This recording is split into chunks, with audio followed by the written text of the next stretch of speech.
Welcome back to my class. फिर से स्वागत है आपका मेरे क्लास में, मेरे channel Gopal English classes Nawada पर। सबसे पहले तो आप सबको मेरा धन्यवाद जो इतना रेगुलर आप मेरा चैनल देख रहे हो। और इसमें मैंने देखा कि काफी अच्छा रिस्पांस रहा है आप लोगों का कॉमन एरर्स के इस सेक्शन में जो मैंने शुरू किया है। काफी विद्यार्थियों ने इसका फायदा उठाया है और अपना पॉजिटिव रिस्पांस भी मुझे दिया है। तो अब तक 3 सेक्शंस आप कर चुके हो, तो इसमें कुछ थोड़ी बहुत चीजें इस तरह की जो है ना सुपरफ्लुअस वाली की ये आएगा तो ये नहीं आएगा, आपने गौर किया होगा पिछले क्लास में थोड़ी बहुत चीजें और रह गई है, इसको मैं आज क्लियर कर देता हूँ। लेकिन आज बताने का तरीका एकदम अलग, मतलब आपके लिए और इंटरेस्टिंग और समझने में और मजा आ जाएगा। अगर आपने 2 दिन का क्लास करा है तो आप जवाब भी दे पाओगे इसमें आने वाले क्वेश्चन का, और नहीं करा है तो आप उसे कर लेना। तो चलो ठीक है, शुरू करते हैं आज का क्लास बिना समय गवाए। चलिए आइए देखते हैं, कम समय में अधिक गेम करना हो तो आप लगातार वीडियो पर बने रहना। चलिए शुरू करते हैं। पहले एग्जांपल जो कि आप देख पा रहे होंगे, लिखा है all the members of the society are kindly requested to attend the meeting. All the members of the society are kindly requested to attend the meeting.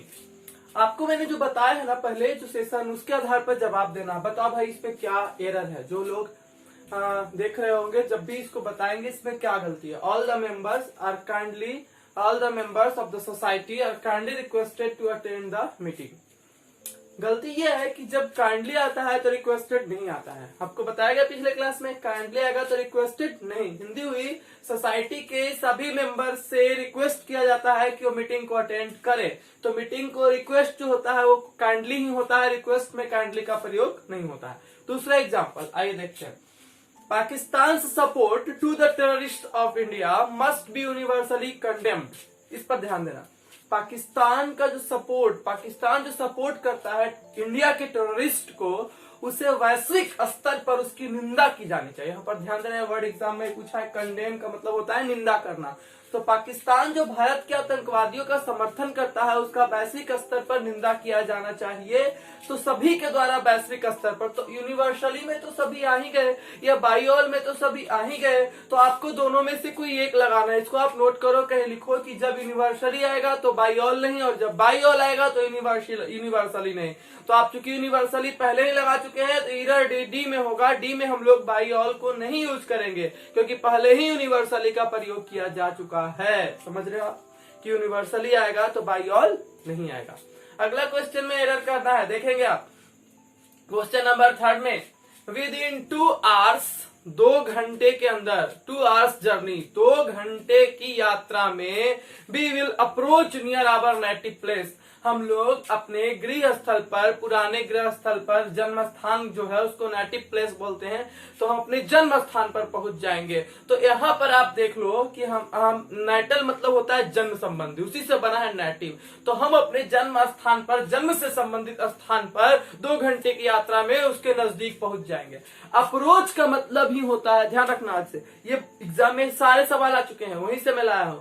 Approach का मतलब होता है नजदीक पहुंचना, अप्रोच का मतलब कम नियर, तो अप्रोच का मतलब ही नजदीक पहुंचना हो गया। तो यहाँ नियर का प्रयोग कैसे हुआ, गलत हो जाएगा। तो आप अप्रोच लगाओगे तो ध्यान रखना नियर नहीं लगाएंगे। इसको लिखेंगे अपने कॉपी में कि अप्रोच आएगा तो नियर नहीं आएगा, इस एरर के साथ उसको ध्यान में रखना है। अगला देखो, सपोज। सपोज का मतलब होता है सपोजिंग, मान लो की, और इसका मतलब अगर।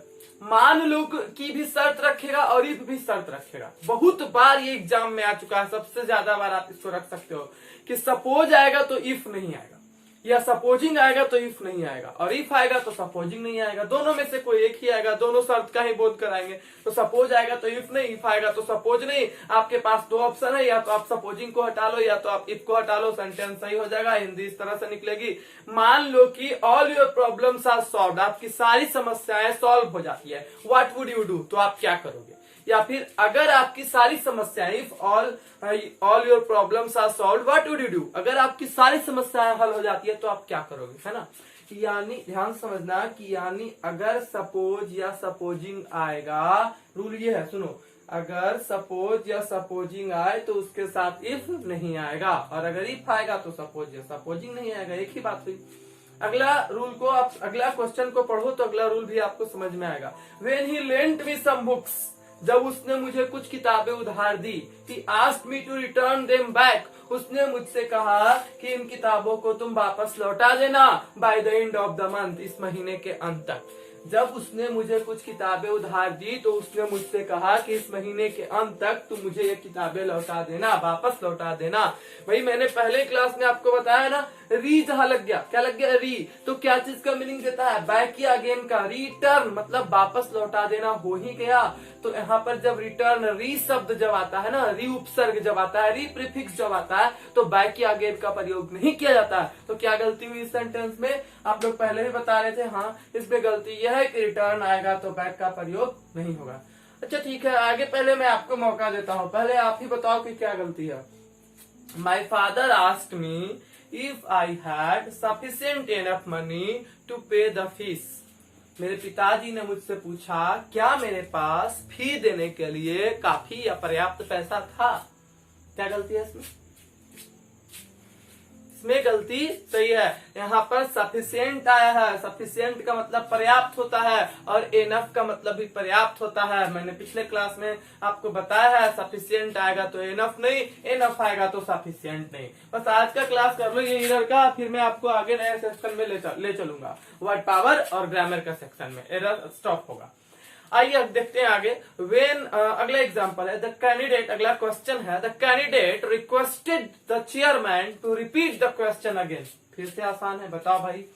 The candidate repeated, the candidate requested, candidate ने, उम्मीदवार ने रिक्वेस्ट किया चेयरमैन से कि वे क्वेश्चन को फिर से रिपीट करें।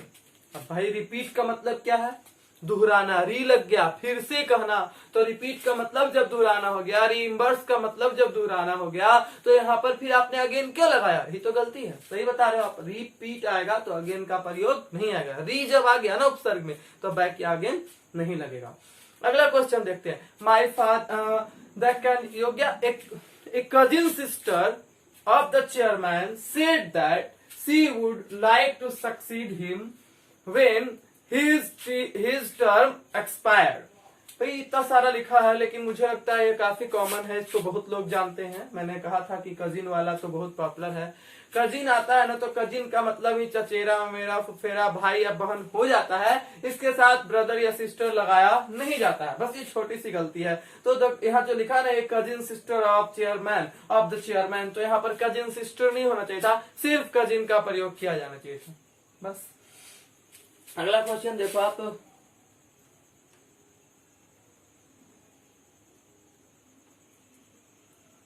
अगला क्वेश्चन क्या है देखेंगे हम लोग।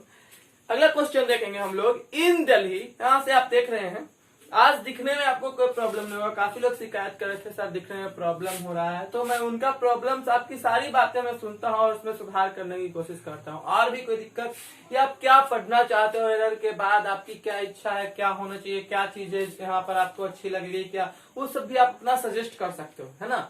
तो आइए देखिए अगला question. In Delhi he came across with many of his friends who had settled there. Delhi में वो अपने बहुत सारे दोस्तों से मिला जो कि वहां पहले से सेटल हो चुके थे, पहले से वहां रह रहे थे। क्या गलती है इसमें।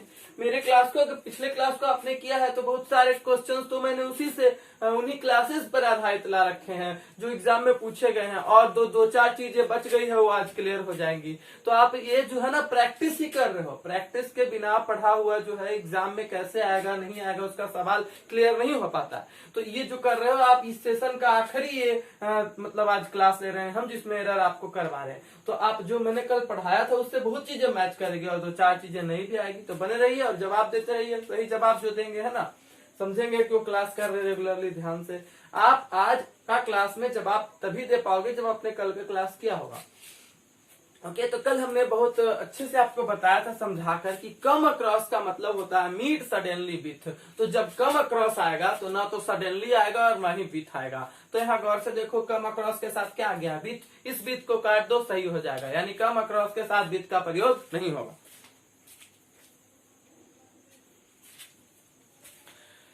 ओके, जाते हैं अगला क्वेश्चन में आते हैं। एक के बाद एक क्वेश्चन आता चला जाएगा, अधिक से अधिक करने का कोशिश करेंगे, पर मैं ख्याल रखूंगा आप ज्यादा बोर न हो जाए। अगला देखेंगे, probably by the end of the year he will leave for the USA with bag and baggage. संभवतः, प्रोबेबली का मतलब हुआ संभवतः, संभवतः साल के अंत तक, by the end of the year, साल के अंत तक। कब, साल के अंत तक। He will leave for USA, वह यूएसए के लिए निकल जाएगा। तो हम बता रहे हैं आप लोगों को अभी कि probably by the end of the year he will leave, he will probably by the end of the year he will leave for the USA with bag and baggage। संभवतः साल के अंत तक वह यूएसए चला जाएगा पूरा साजो सामान के साथ, पूरा बोरिया बिस्तर के साथ। ये मतलब है, बताए थे ना पिछले क्लास में कि बैग एंड बैगेज का मतलब भी होता है साजो सामान के साथ, इसके साथ विथ का प्रयोग नहीं होता। सेंटेंस में देखो इधर किस सेक्शन में, डी में है, तो इसका जवाब एग्जाम में डी करेंगे, टी लगाएंगे, एग्जाम का ही तो क्वेश्चन है। अगला क्वेश्चन आ रहा है, उसको देखो। Next question is throughout the whole year. Throughout preposition है, इसका मतलब होता है पूरे समय। थ्रू आउट का क्या मतलब होता है? पूरे समय। और होल का क्या मतलब होता है? ये तो आप जानते होंगे, बहुत पॉपुलर है। होल का मतलब होता है पूरा। तो जब थ्रू आउट आ ही गया तो होल क्यों आएगा? और अगर होल ही लाना है तो थ्रू आउट क्यों लगाएंगे? तो थ्रू आउट द ईयर लिखेंगे या द होल ईयर लिखेंगे। तो यहाँ पर आप होल को हटा लो या फिर थ्रू आउट को हटा लो, सही हो जाएगा। पूरे साल के दौरान there was not single day, not a single day without some violence. एक भी दिन ऐसा नहीं गया जिस दिन थोड़ी बहुत कुछ न कुछ वायलेंस ना हुई हो, हिंसा नहीं हुई हो। ये है इसका हिंदी। और एरर तो शुरू में ही मिलेगा कि थ्रू आउट आएगा तो होल नहीं, और होल आएगा तो थ्रू आउट नहीं, दोनों में से एक ही आना। ऐसा वाला सब चुन चुन के बता दिया और आज ये खत्म कर लेंगे हम। नेक्स्ट देखिएगा, कल मैंने बताया था आपको कि जब रीजन आएगा ना तो बिकॉज नहीं आएगा, वहां पर दैट आ सकता है ना, वहां पर वाई आ सकता है। तो अगला क्वेश्चन देखो, द रीजन वाई, तब तो गलती नहीं हुई। Most of the people commit crime, मतलब क्या जो कारण जिसके चलते अधिकतर लोग अपराध करते हैं, the reason why most of the people commit crime is because, लो आ गया, जो ढूंढ रहे थे वो आ गया, वो इसलिए क्योंकि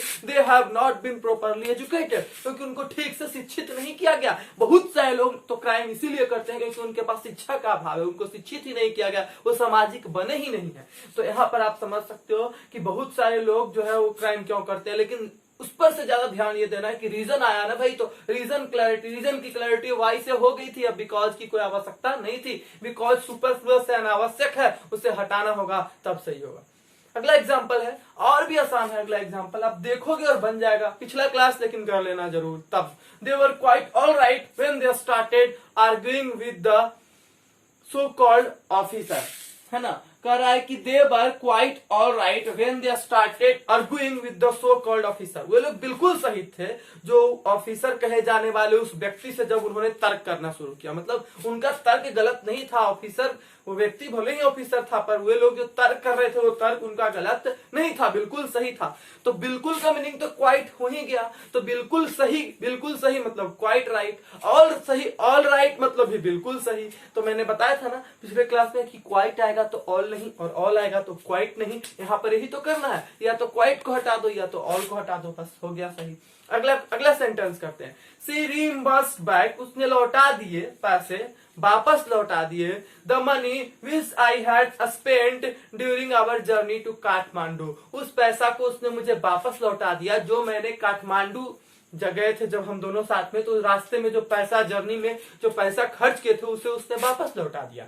तो यहाँ पर वापस लौटाना, री लग गया, री का मतलब ही बैक अगेन होता है। तो जब बैक अगेन का मीनिंग मिल गया तो नहीं आएगा, ये तो सबसे पहला ट्रिक दिया था हमने आपको, इसलिए यहाँ पर से आप हटा लो इसको, अगेन या बैक जो भी है।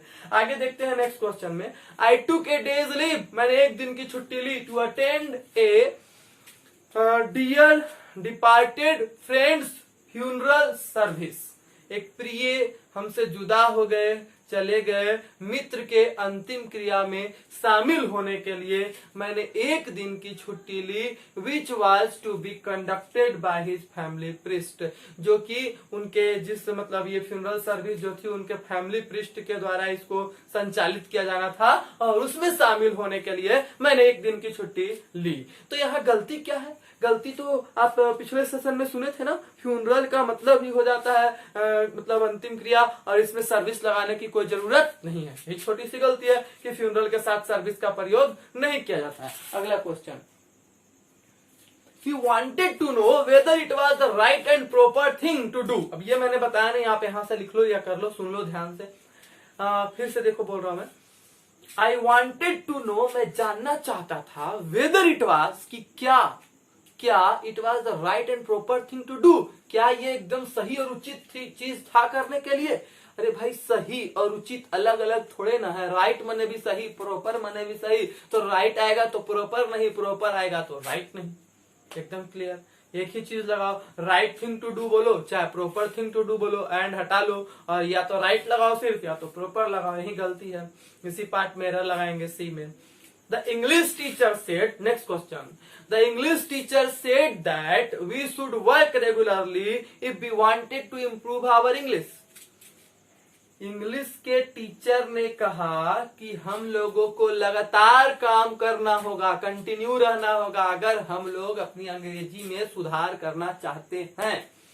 अरे भाई तो टीचर इंग्लिश के तो अपना अंग्रेजी में सुधार करने कह रहे हैं, ये कोई अंग्रेज टीचर थोड़े ना है। पिछले क्लास में ये भी बताया हमने कि इंग्लिश टीचर मतलब अंग्रेज शिक्षक, और हम बात कर रहे हैं अंग्रेजी के शिक्षक की, तो अंग्रेजी के शिक्षक को बोलेंगे द टीचर ऑफ इंग्लिश। तो यहाँ होगा the teacher of English said that we should work regularly if we wanted to improve our English. हो गया। अगला क्वेश्चन अगला क्वेश्चन आ रहा है, देखो आप।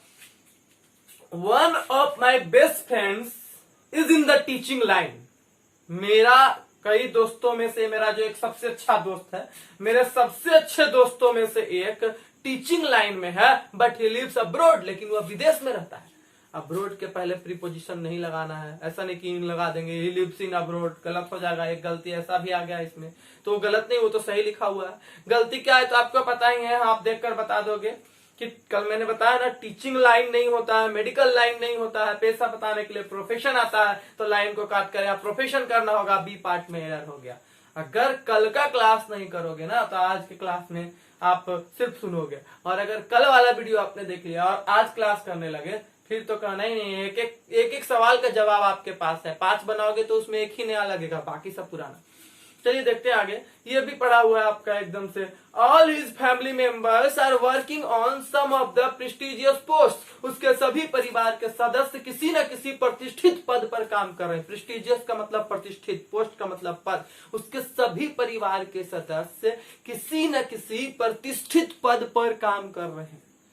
यहाँ पर आप गौर करें कि आपको गलती तो मिल ही गई कि मैंने बताया फैमिली मेंबर नहीं होता है, मेंबर ऑफ द फैमिली होता है, तो होगा all the members of his family. इस टाइप से लिखना होगा। क्या लिखना होगा? All the members of his family, तब जाकर के ये सही हो जाएगा। अब ये गलत है।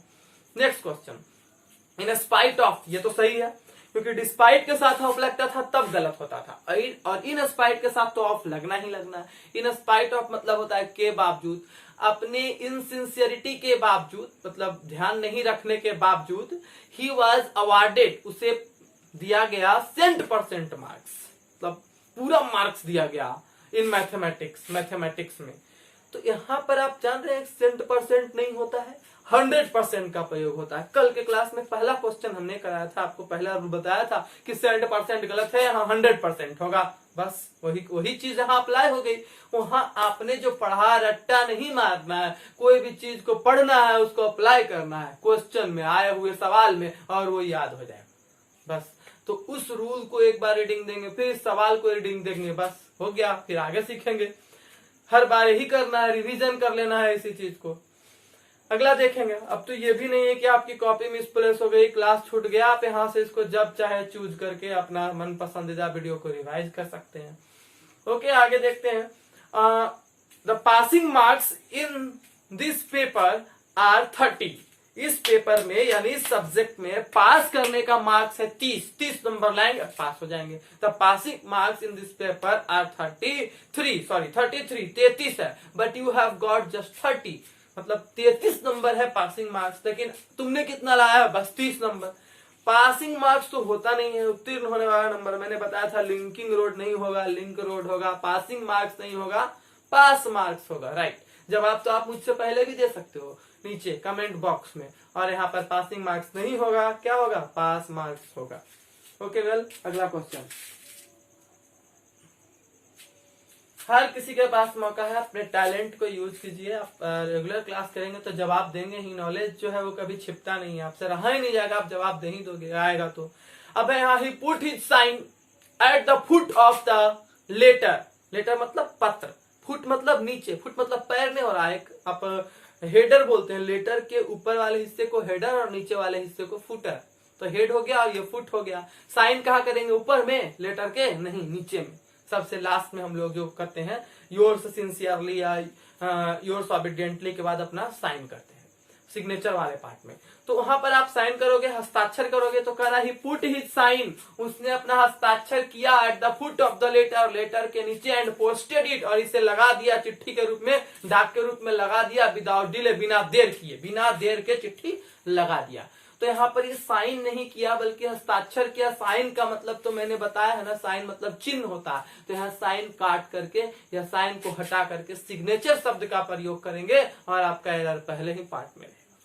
Next question, he was very friendly enough to help me when I was in distress. ये मैंने अभी नहीं बताया आपको, आप इसको नोट करो कि जब वेरी का मतलब क्या होता है जानते हो, वेरी का मतलब बहुत या काफी है ना, और एनफ का मतलब भी बहुत या काफी।